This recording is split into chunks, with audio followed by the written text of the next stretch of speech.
Isang magandang araw ho mga kabalen. Welcome ho sa ating programang CLTV 36 News Stream. Opo, araw ho ng Martes ngayon. It's a holiday.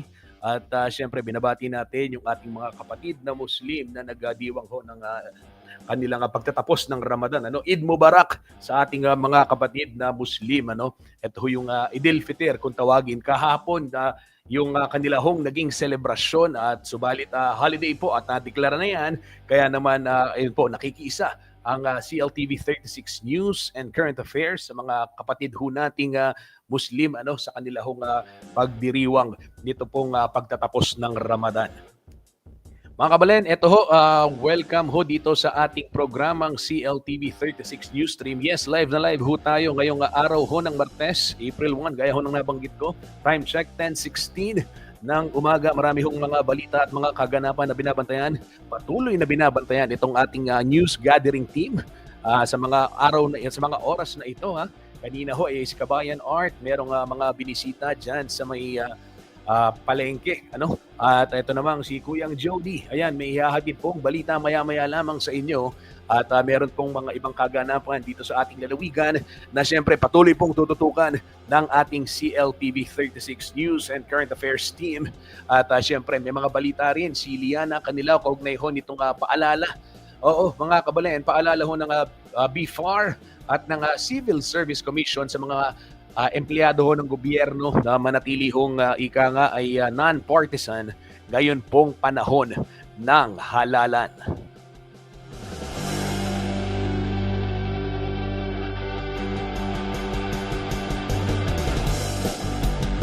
Kaparen, bago po natin simulan ang ating balitaan, bigyang daan muna natin itong ating itong ating question sa episode na ito. Ito, i-flash ko lang Pakita natin ang ating tanong.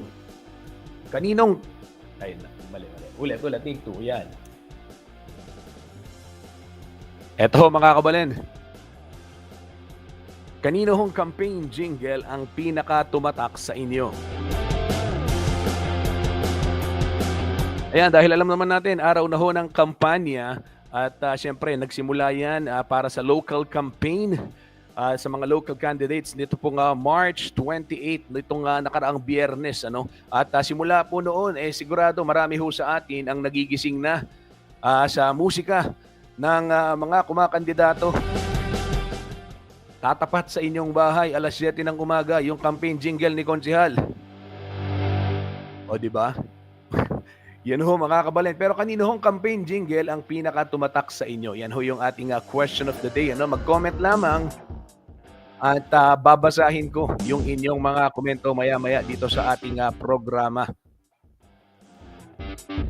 Sa oras na ito, silipin muna ho natin ang sitwasyon ng trapiko sa North Luzon Expressway.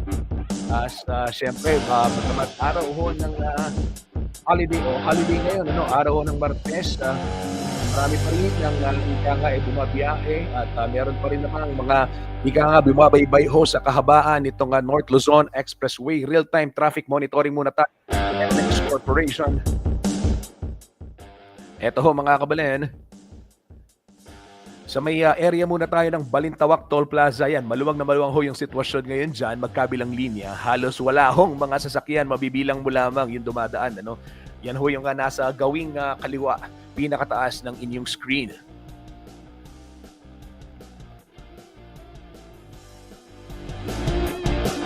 Dumako naman tayo sa Valenzuela Interchange para ho sa mga patungo ng norte. Ito ho yung nasa gitna sa may first row ng screen, yung unang bahagi po dito sa itaas. Yung gitna, Valenzuela Interchange, nakikita natin bahagyang may volume ng mga sasakyan. But still, fast-moving pa din ang dali ho ng trapiko dyan sa lugar na yan. Same scenario dito sa may bandang kanan, yung area ho ng Lawang Bato sa Valenzuela. Yes, mga kabalen, may volume ng mga sasakyan pero fast-moving pa din sa mga oras na ito. Pumunta naman ho tayo dito sa ibaba, yung sa may leftmost box. Ito ho yung may Kawayan Interchange, and as you can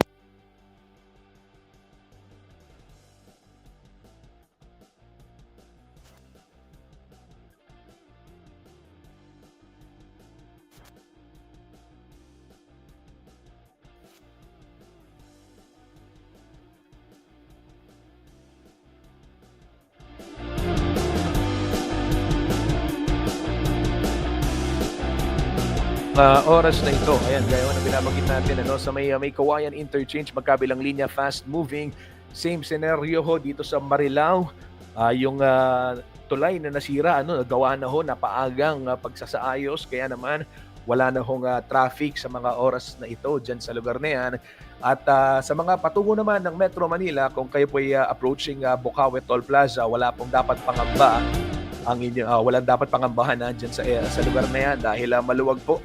Ganyan din ang sitwasyon sa mga patungong norte naman, yung going ho sa may area dito ho sa Bulacan, Pampanga at sa iba pang portion ng Central and Northern Luzon.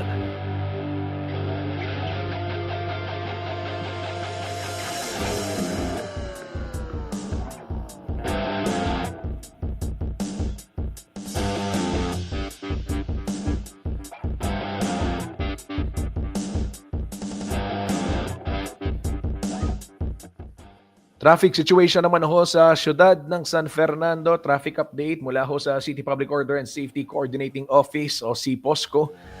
Light traffic ho sa maraming portion o actually sa lahat ho ng portion nitong siyudad sa mga oras na ito dahil gawa na rin ng holiday 10 a.m. As of 10 a.m. light traffic ho dyan mula sa may San Nicolas area sa Tagulod hanggang dyan sa may Makabangle. Maluwag po ang sitwasyon ng traffic dyan. Ganyan din ang senaryo sa may Capitol Boulevard, papuntang Palawe. Ganyan din ho ang senaryo sa may Jose Bad Santos Avenue at dyan sa may St. Jude area, SM Robinson's boundary, dyan sa may bayan ho ng Mexico at dyan sa may San Isidro, sa Saintsco. Maluwag din ho ang daloy ng trapiko. Base ho yan sa latest update ng City Public Order and Safety Coordinating Office ng San Fernando, Pampanga.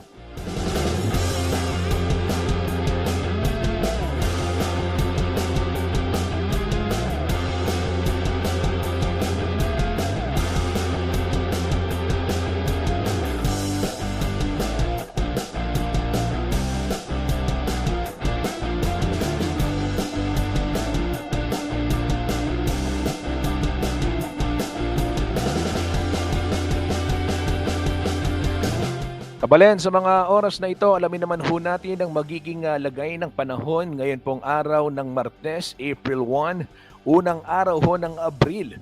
At ito po ang latest weather update mula ho sa DOST Pag-asa. Panoorin po natin ang kanilang ulat.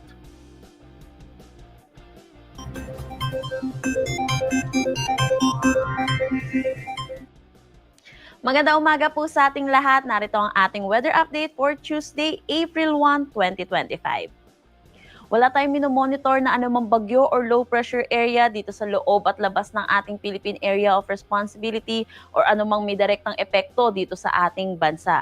Sa ngayon, patuloy ang pag-iral netong easterlies or yung mainit at malinsangan na hangin na nanggagaling sa dagat Pasipiko dito sa buong bansa natin. Para sa magiging panahon natin ngayong araw, inaasahan natin dulot nitong northeasterly wind flow ay makakaranas ng maulap na papawirin na may mga mahihinang pag-ulan dito sa may Batanes, pati na rin dito sa Babuyan Islands.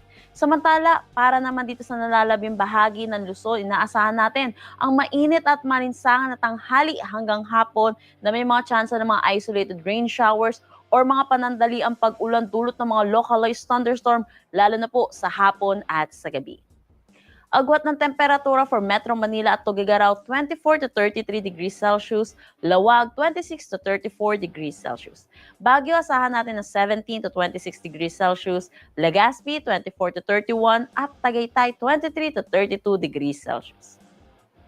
Gayon din dito po sa may Palawan, Visayas at Mindanao, inaasahan din po natin ang mainit at maalinsangan na panahon. Pero mataas ang tsansa ng mga localized thunderstorm, lalo na po dito sa may Kabisayaan at Mindanao. Kaya pinapaalalahanan din po natin ang mga kababayan po natin sa mga flash floods or mga pagguho ng lupa dulot ng mga localized thunderstorm. Ugaliin din po natin i-check ang ating mga social media pages, DOST_Pag-asa, para sa mga nilalabas na thunderstorm advisory. Agwat ng temperatura for Calayan Islands at Puerto Princesa, 25 to 32 degrees Celsius. For Iloilo, asahan natin ng 23 to 32 degrees Celsius. Tacloban, 24 to 32 degrees Celsius. Cebu at Cagayan de Oro, 25 to 32 degrees Celsius. Zamboanga, 23 to 32 degrees Celsius. At Davao, 24 to 33 degrees Celsius. Para naman sa ating heat index kahapon sa Metro Manila, nakapagtala po tayo ng 37 to 38 degrees Celsius. Ang pinakamataas po nating naitala ay dito po sa may Dagupan City, Pangasinan with 48 degrees Celsius. 44 degrees Celsius naman sa Iba, Zambales, 43 degrees Celsius sa Birac, Catanduanes, at 42 degrees Celsius dito sa may Butuan City, Agusan del Norte. Para naman sa forecast natin ngayong araw, hinggil po dito sa heat index, for Metro Manila, inaasahan po natin ng heat index na 37 degrees Celsius. Pinakamataas pa rin po dito sa may Dagupan City, Pangasinan with 46 degrees Celsius. Sa iba, Zambales, 43 degrees Celsius. Birac, 43. 42 naman dito sa may Butuan City, Agusan del Norte. So may kita po natin, danger level po ito. Kaya pinapaalalahanan po natin, mga kababayan po natin, na lubhang delikado po, lalo na po lumabas po ng tanghali hanggang hapon. Kung maaari, stay indoors na lang po at uminom po ng maraming tubig. Wala rin tayong nakataas na anumang gale warning sa anumang seaboards po ng ating bansa. Ang sunrise mamaya ay 5:52 a.m. at ang sunset mamaya ay 6:08 p.m.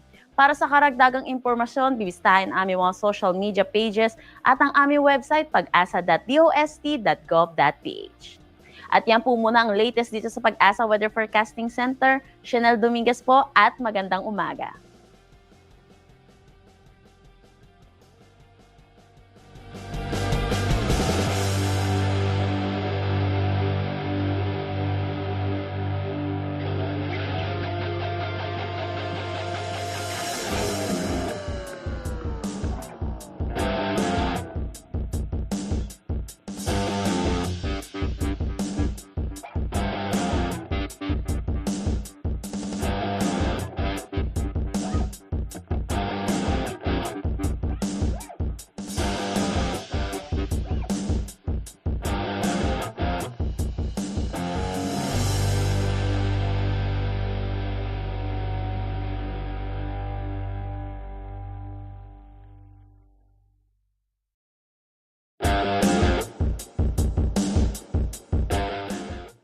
Kabalen, inaanyayahan ko po kayong subaybayan itong CLTV 36 Vote Watch, ang special coverage po ng CLTV 36 para ho sa 2025 midterm elections. Opo, nagsimula na yan. Kasabay ho ng syempre pagsisimula rin ng kampanya, hindi lamang ng mga lokal na kandidato, maging ho yung mga kumakandidato para sa pagkasenador at party list at maging mga kongresista na sila hong babalangkas ng batas na makakaapekto sa ating araw-araw na pamumuhay. Kaya naman mahalaga pong magbantay, mahalagang makialam, at syempre mahalagang magsuri sa pamamagitan ho ng pagkakaroon ng mga makatotohanang impormasyon, makatotohanang balita na papanahong pag-uulat, kaugnay ho nitong mga kaganapan na may kinalaman sa halalan. Yan ho ang pangako ng CLTV 36 News and Current Affairs sa ating mga kababayan dito sa Central Luzon at sa buong bansa na nakatutok ho dito sa ating programa via Signal Channel 115 nationwide ho yan. Gayon na rin sa Air Cable Converge Channel 71 dito ho sa Central Luzon sa Free TV Channel 36 at sa Pampanga, lalong-lalo na yung mga naka-digital box na. Siyempre sa ating mga cable partners, sa ating 37 cable partners sa buong rehiyon. Napapanood din ho tayo live sa mga social media platforms ng CLTV 36. Sa Facebook at CLTV 36 Official and at CLTV 36 News. Siyempre mga kabalan, manatiling updated. I-follow nyo rin ang CLTV 36 sa TikTok dahil nandyan din ang mga balitang dapat ninyong malaman tungkol ho sa Pampanga at sa buong Central Luzon at mga balitang nasyonal na may kinalaman ho sa pamumuhay ng ating mga karehiyon. Meron din ho tayong mga live streaming app. Yes, mga kabalan, tama hong yung narinig. You heard it right. We're on Android app. Play Store, pwede hong i-download yan para mapanood ang mga programa ng CLTV 36. Ganyan din ho sa ating website. Pero ito, effortless. Pwede mong gawin, kabalen. I-follow mo na, mag-join na sa community, Viber community ng CLTV 36 News. Para ho, diretso ang mga balita sa inyong mga device at hindi na kailangan pang mag-login sa Facebook o di kaya naman pumunta sa website para ho makialam, makibalita. We're making it more convenient. Para ho mga kabalen, kahit nasaan man kayo, yan ang pangako ng CLTV 36. Nandun din ho kami. Ika nga, kung saan ho kayo nagbabasa ng balita o kung kayo nakikinig ng balita, nandun din ho ang CLTV 36. At syempre, kung entertainment naman ang hanap ninyo, pakinggan din ang ating Spotify. Meron ho tayong mga podcast. Meron din ho mga pagsusuri, mga Opo, mga makabuluhang talakayan sa ating podcast, so to speak. Kasama si Binibining Sonia Soto at yung spotlight naman kasama si JM De Jesus na nag-celebrate ang kanyang birthday ngayon. Happy birthday, JM De Jesus. So mga kabalen, marami ho tayong content. And speaking of content na mapakikinabangan, ito usapang pera syempre. Forex muna tayo bago tayo magpatuloy sa iba nating mga balita. I-share ko lang itong ating latest Forex news. Nagsara po ang palitan ng piso kontra dolyar. Opo mga kabalen. Ayan. Sa 57 pesos and 21 centavos. Yan ho ang latest foreign exchange rate. Silipin naman natin yung iba pang palitan para ho sa Japanese yen. 38 centavos. At malakihan na natin para mas madaling mabasa. Ayan, zoom. Okay. Dito ho sa UK pound, 74 pesos 22 centavos. Hong Kong dollars, 7 pesos 37 centavos. Saudi Riyal, 15 pesos 30 centavos. Kung ating dirham, 15 pesos 72 centimos. 15 pesos, 62 centavos. Yung euro, 62 pesos. Korean won, 0.39 centavos. At ang Chinese yuan, 7 pesos, 90 centavos.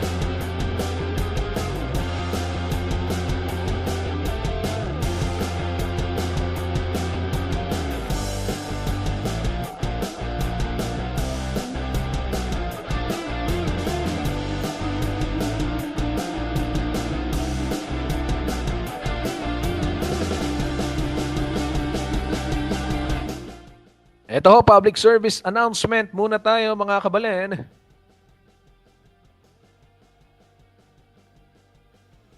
Ito ho yung latest announcement kaugnay naman ng supply ng tubig dyan ho sa siyudad ng Mabalacat sa Mawake Road West portion. Asahan po ang pagkawala ng supply ng tubig mamayang alas 9 ng gabi hanggang bukas araw ho ng Miyerkules alas 5 ng umaga dahil sa gagawing flushing activity ng Prime Water.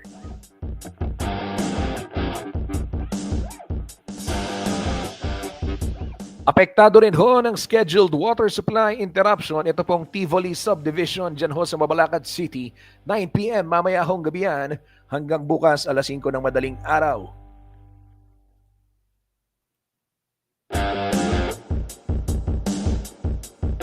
Ganyan din ho ang mararanasan ng mga kabalen natin dyan sa Grandview Heights Phase 1 and 2, Mabalacat City pa rin. Mamayang 9 p.m. hanggang bukas ng 5 a.m. wala pong tubig mga kabalen.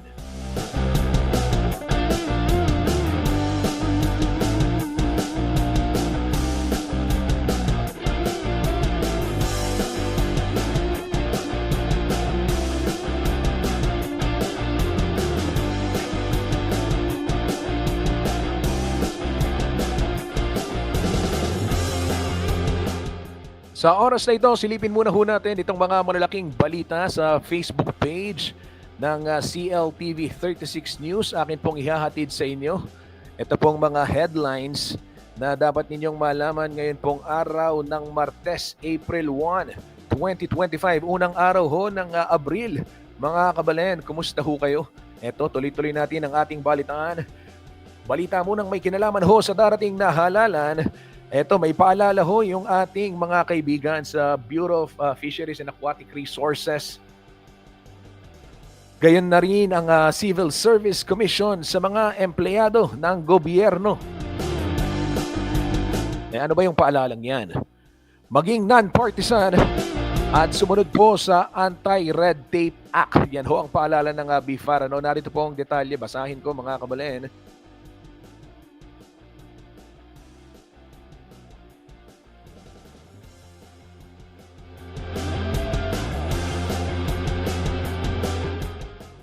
Mahigit isang buwan na lamang po bago ang May 12, pipili na tayo ng ating iluluklok sa Senado, Kongreso at maging sa ibang posisyon sa provincial at municipal offices. Kabilaan na rin ho yung mga pangangampanya ng mga kandidato at bawat isa sa mga botante merong personal bets kung tawagin. Kaugnay ho nito, nagpaalala ang Civil Service Commission o CSC sa lahat po ng mga empleyado ng gobyerno na manatiling non-partisan sa ngayon pong halalan. Sa ilalim ho ng Joint COMELEC at CSC Advisory on Electioneering and Partisan Political Activities, mahigpit pong ipinagbabawal ang pakikibahagi ng mga empleyado ng gobyerno sa mga sumusunod na babanggitin ho ni Kuyang Justin.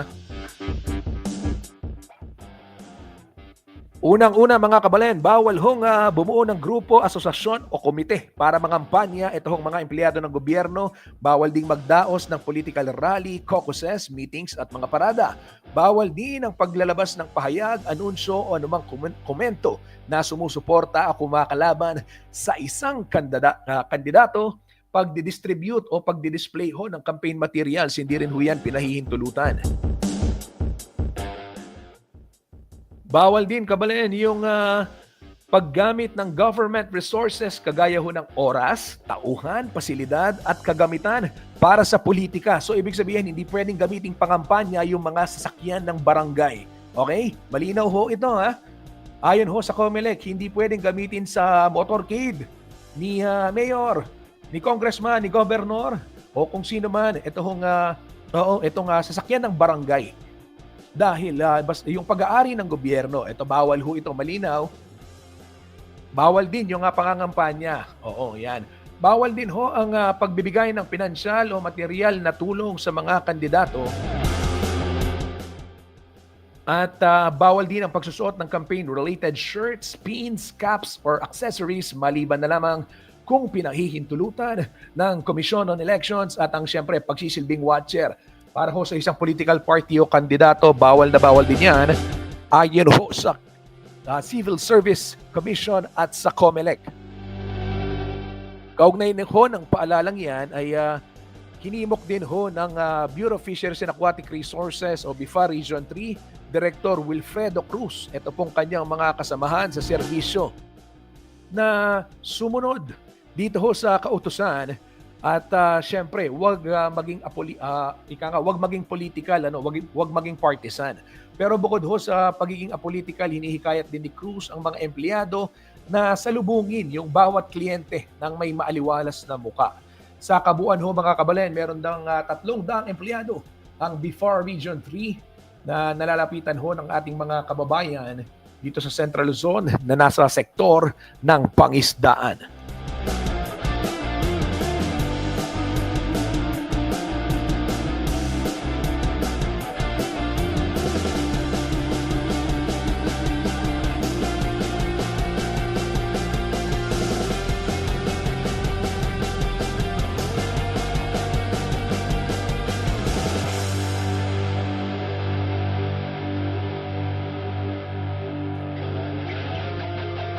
Ito mga kabalen, balita pa rin na may kinalaman ho sa papalapit na halalan. Ito, napaka-importanting malaman. Nagpaalala ho ang COMELEC sa mga kandidato ng 2025 national and local elections na huwag hong gumamit ng mga kanta bilang campaign jingle nang walang pahintulot ng orihinal na may akda.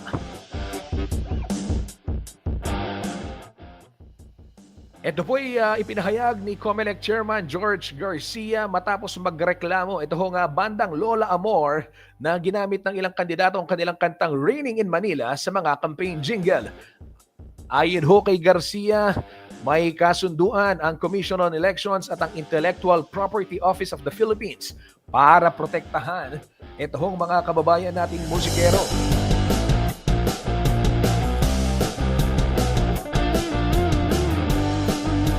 Dagdag pa ho ng chairman ng poll body, maaari hong maghain ng reklamo ang sinumang artistang apektado at agad ho itong aaksyonan. Pinaalalahanan din ho ni Garcia ang mga kandidato na dapat silang humingi ng permiso sa mga may-ari ng kanta. Dagdag pa niya, hindi lang ito paglabag sa batas ng eleksyon, kundi paglabag din sa intellectual property law.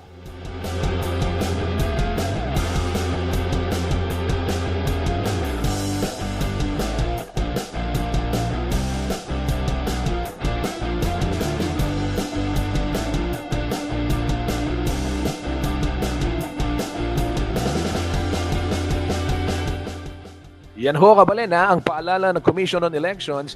Opo, dahil yung paggamit ho ng ika nga ng kanta, tapos i-modify mo, papalitan mo yung lyrics para tumugma o sumuwak sa iyong plataforma o sa iyong personality, sa iyong kampanya. For that matter, ay isa pong uri ng pagnanakaw kung hindi ninyo kinakausap o kung hindi ninyo na ipagpaalam yang kantang yan sa original na nag-compose o may-ari ho ng kanta o may akda ng kanta. Malinaw ho yan, mga kabalen, na paglabag yan sa intellectual property law.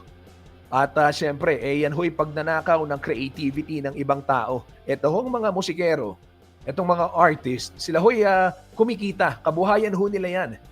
So kung hindi nyo babayaran at nanakawin ninyo yung kanilang kanta, abay, kuwawa naman sila, di ba? Kaya maganda ho itong paalala ng COMELEC. At sana sumunod po ang lahat ng ating mga kababayan na kumakandidato ngayong election 2025 dyan ho sa intellectual property law.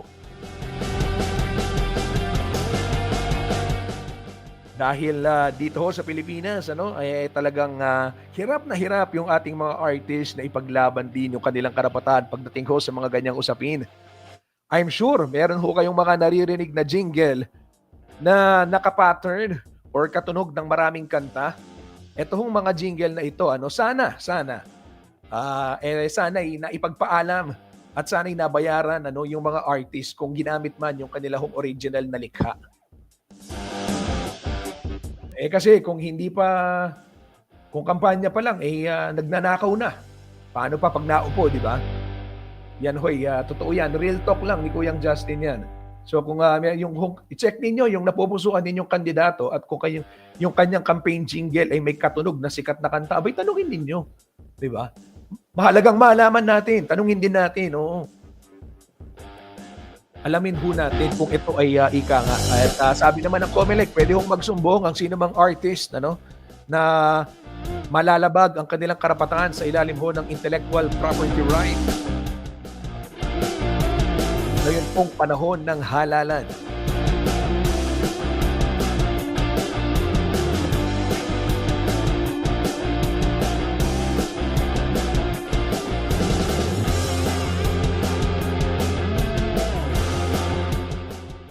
Tumugo naman ho tayo sa iba pang mga balita dito ho sa Facebook page ng CLTV 36 News.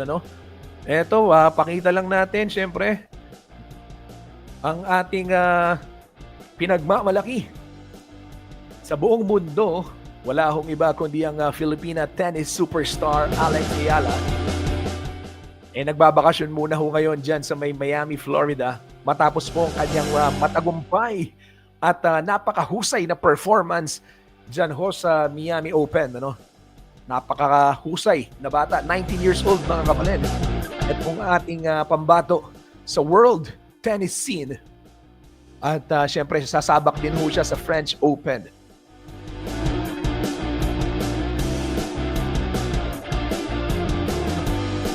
Basahin natin ang detalye ng balitang yan.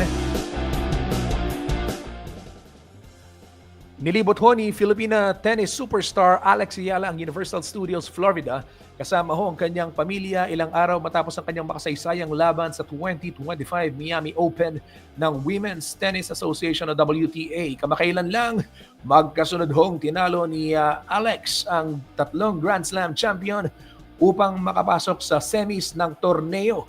Natapos mo ang kanyang heuristic run sa kamay ni world number 4 o historic run, sa kamay ni number 4 Jessica Pegula ng Amerika nito pong Biyernes, March 28. Mag-enjoy ka muna, Alex, dahil deserve mo yan.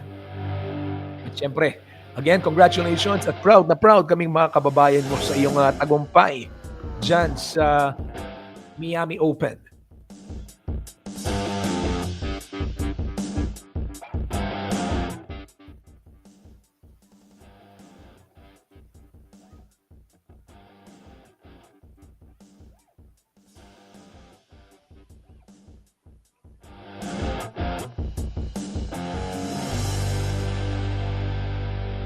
Ito ho mga kabalen, magandang balita rin. Congratulations sa ating mga kaibigan dyan sa Holy Angel University, dahil nagwagi po bilang Best Picture ang short film entry na Angelite ng Holy Angel University sa katatapos lamang na San Diego Short Film Festival sa California, USA nito pong Sabado, March 29. Tampok ho sa naturang pelikula likha ng direktor na si Sigrid Andrea Mercado ang kwento ng isang estudyante at ang kanyang hamong relasyon sa ina na may kapansanan sa pandinig. Bukod ho sa Best Picture, nakamit din nito ang Best Foreign Language Film at Best Supporting Actor para ho kay Charmaine Buencamino. Ang pagkapanalo pong ito o bahagi po ang Angelite ng film trilogy ng Holy Angel University tungkol sa buhay estudyante. Ang naunang pelikulang Angels ay ipinalabas na nitong Pebrero, habang ang Shoes ay inilabas naman o ilulunsad pa lamang sa Hunyo. Yung Angelite naman sa Setyembre, kasabay ho sa paggunita ng International Deaf Awareness Month. Ang pagkapanalo pong ito sa San Diego ay dagdag na tagumpay sa naturang pamantasan sa Chowri Chowra International Short Film Festival sa India. Ito pong panalo nila ay dagdag na tagumpay na ng pamantasan, dahil nanalo na rin ho sila sa Chowri Chowra International Short Film Festival sa India. Ito pong Shoes bilang Best Film at yung Angelite second Best Film. Ayan, congratulations po sa Holy Angel University. At syempre, pagbati ay kay Sir Robbie Tantingco. Alam ho natin, kabilang sa mga bumubuo nitong pelikulang ito, kay Ma'am Myra Lopez, ang ating mga kaibigan sa Center for Kapampangan Studies. Pagbati rin kay Dean Alfred ng School of Arts and Sciences o ng CASED. Ayan. Kamusta ho kayo, mga kaibigan dyan sa Holy Angel University? Again, congratulations po sa pagkapanalong ito.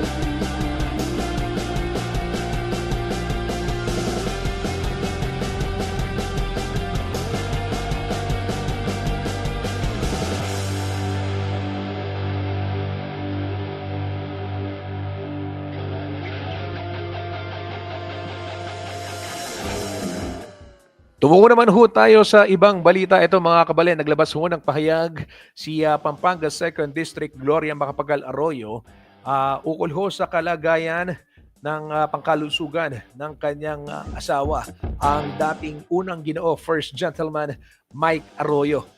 Dahil nakatakda pong operahan ang dating unang Ginoo sa Singapore, at nagpaalam ho ang dating Pangulo Gloria Macapagal Arroyo sa kanyang mga constituents sa ikalawang distrito ng Pampanga na siya ho'y mawawala pansamantala sa mga darating na araw para ho samahan ang kanyang asawa sa pagpapagamot.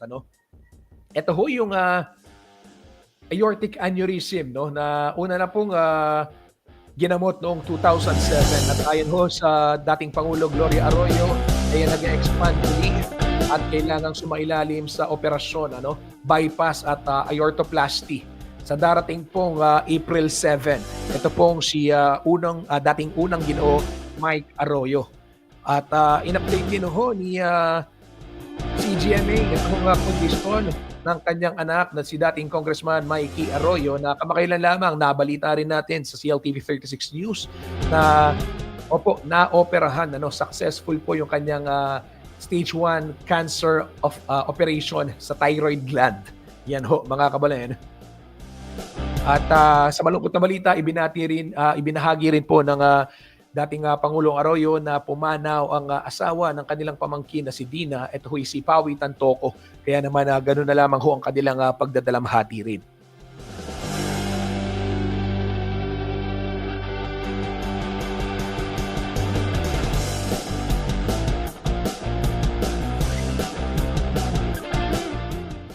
Samantala, sa ibang balita naman ho, ito, pahayag din, naglabas ho ng Decree of Royal Canonical Penalty of Reprimand ang Archdiocese of San Fernando, Pampanga para ho kay Constancia Apo Conching Arceo. Ayan. Kabalen, basahin ni Kuyang Justin itong konting detalye o itong decree na inilabas ho ng simbahan,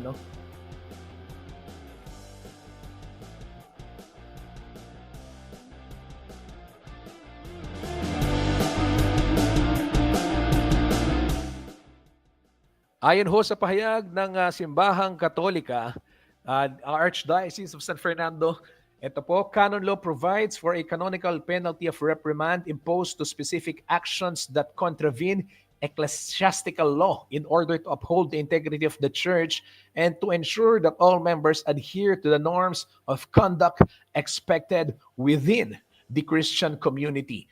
So, kabilang ho dito sa, babanggitin ko rin, papaluwanag ko na lang yung pinaka-gist, mga kabalen. Kabilang ho dito sa binabanggit, o dito sa napahayag, it has come to our attention, nakarating daw sa kaalaman ng Simbahang Katolika na si Apo Conching o si Constancia Arceo Sanchez na kilala po bilang Apo Conching na naninirahan ho sa Parish of Nuestra Señora de la Merced, Bahay Pare sa Candaba, Pampanga, ay nag-engage daw or merong nagsasagawa ng o nagpapakita ng behavior na inconsistent o hindi naaayon sa turo at regulasyon umano ng Simbahang Katolika. At bunsod umano nito ay nagdudulot ito ng concern at pagkabahala sa ilang mga faithful at moral at dahil ito ay nag-undermine o ika nga ay hindi nito isinasawalang bahala nito ang moral authority ng clergy. Ayon ho ito sa naging pasyag ng Simbahang Katolika, mga kabalen. And specific actions o may mga action daw na ika nga ay nagdulot o nagresulta kung bakit nagganito na lamang ang naging pahayag ng simbahan. Kabilang daw sa kanilang nakita itong self-interpretation of divine revelation o yung sariling pag-interpret daw ni Apo Conching sa divine revelation o dun sa pagpapakita. At ito rin kabilang din sa binabanggit ho ng simbahan yung limitadong pag-uunawa sa sakramento ng baptismo o sa binyag, sa kumpil, sa Eucharistia at sa kasal at yung ipinagbabawal na selebrasyon ng mga sakramento. Ito raw ng mga naging aksyon na ito ay hindi nagdulot ng disrepute sa mga individual at nagdulot din ng skandalo sa mga miyembro ng Simbahang Katolika. Dahil dyan ay inaatasan po ng Simbahang Katolika si Apo Conching na i-correct o ituwid itong kanyang mali umanong turo ukol sa mga sakramento at itigil na yung paggawa ng ipinagbabawal na religious practices. Ayan. At higit sa lahat, hinihikayat o rene-require ng Simbahang Katolika si Apo Conching na publicly i-acknowledge niya yung kanyang pagkakamali kaugnay ho nitong mga turo ng simbahan. Pirmado ho itong nasabing decree ni Archbishop Florentino Lavarias. Mga kabalen, sinisikap pong kuhanin ng pahayag ng CLTV 36 News si Apo Conching kaugnay ho nitong nailabas na pahayag ng simbahan. At kami po ay magbibigay update sa inyo anytime. At bukas din ho ang impilan kung nakikinig po si Apo Conching ngayon. Ayan, asahan po ninyo na willing ho kami at tutunguhin po kayo ng ating news team at para po marinig din ang inyong panig kaugnay ho nitong naging pahayag ng ating Simbahang Katolika. Kabalen, 10:55 na po ng umaga at ako'y magpapaalam na. Sinisenyasan na ako ni Paring Jake. Ayan, maraming salamat ho sa lahat ng tumutok dito sa ating programa CLTV 36 News.